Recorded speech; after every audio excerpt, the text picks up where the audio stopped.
Let's take a look at the market news now. Chinese government bond yields climbed after the central bank said it has decided to suspend treasury bond purchases temporarily due to the short supply of the bonds. In Asia, Japan's Nikkei fell 0.9%, taking its weekly loss to 1.6%. China's blue chips slipped 0.4%, and Hong Kong's Hang Seng dropped 0.5%. Wall Street was closed yesterday to mark the funeral of the former U.S. President Jimmy Carter. Investors are keeping an eye on the U.S. non-farm payroll report, which is due out later today. And coming a little bit closer to home, the JSE was mainly weaker in early trade. The all-share index is at 83,953. The rand, when we look at the currencies, is currently trading at 18 rands 98, and I believe it briefly touched 19 rand to the dollar, and to the pound is at 23.34, and at 19 rand 56 to the euro. A quick look at our commodities. The gold price is currently at 2,680, and platinum is at $962 per ounce. The price of Brent crude oil is sitting at $78.71 a barrel.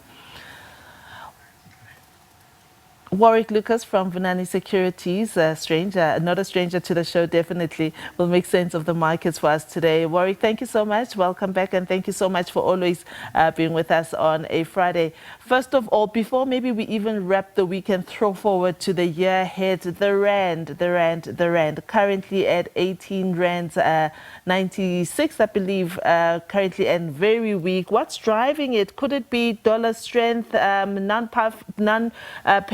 payroll farm data coming out later today? What's happening there? I think there's a lot of moving parts in the rand at the moment, Diabo.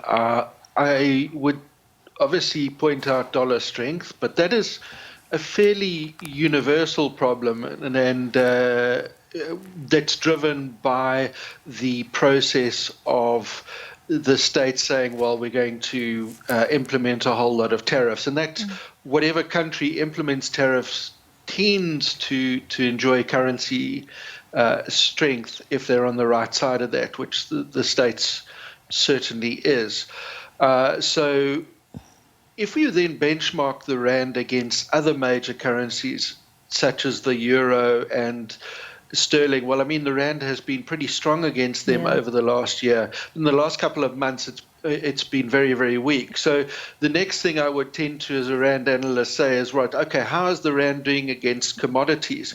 Well, here's the nasty surprise, is that the CRB index and most commodities is actually looking quite strong. So where I think the hole is in terms of the rand is that we are very much, as an economy, aligned to the fortunes of China.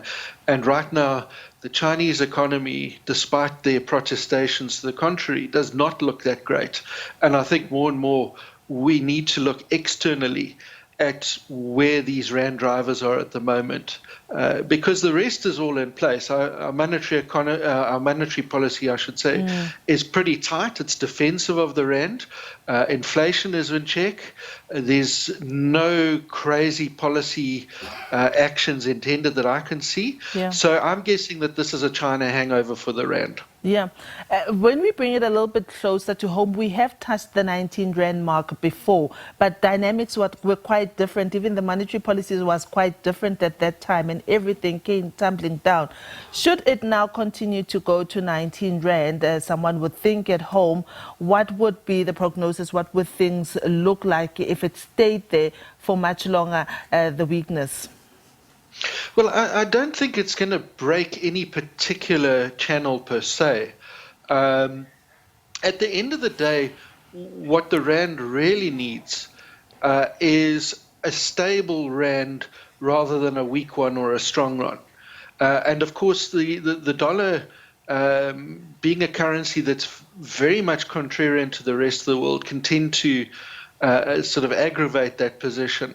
So to me, the most important thing is strength of stability, I should say, of the rand against a basket of currencies.